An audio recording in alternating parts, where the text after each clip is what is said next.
কচু খাবি না তুই? তুই খাবি, তোর বাপও খাবে, না হলে আমার বাসা থেকে বের হবি।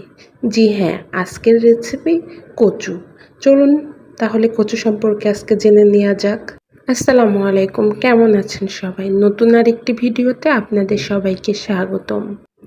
রাস্তার পাশে, বাড়ির আনাচে কানাচে, বিভিন্ন পতিত জমিতে অনাদরে অবহেলায় অনেক সময় কচু জন্মাতে দেখা যায়।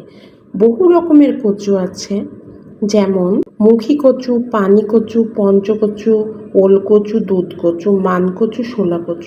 তবে আজকে আমরা যে কচু সম্পর্কে জানবো সেটা হচ্ছে মুখী কচু।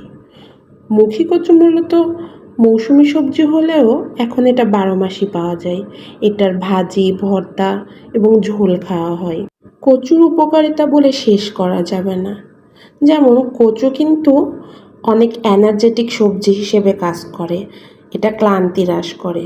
যারা ওজন কমাতে চান তাদের জন্য মুখী কচু খুবই ভালো খাবার, কারণ এতে ক্যালোরির পরিমাণ কম থাকে।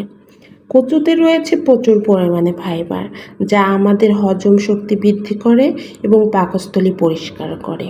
কচুর মুখিতে ফ্যাট ও কোলেস্টেরল কম থাকায় এটা হার্ট অ্যাটাকের ঝুঁকি কমায়, এবং সোডিয়ামের পরিমাণও কম থাকায় হাইপারটেনশনের রোগীদের জন্য উৎকৃষ্ট খাবার। এছাড়া কচু উচ্চ পরিমাণে অ্যান্টিঅক্সিডেন্ট সমৃদ্ধ।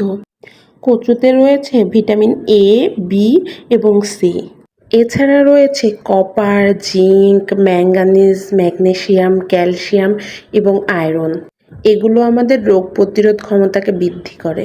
যে কচুর এত গুণ, সেই কচু তো আমাদের খেতেই হবে। আজ তাহলে এ পর্যন্তই। প্লিজ আমার চ্যানেলটি সাবস্ক্রাইব করে দিবেন এবং একটি লাইক বাটনে ক্লিক করে দিবেন। আল্লাহ হাফেজ। আসসালামু আলাইকুম।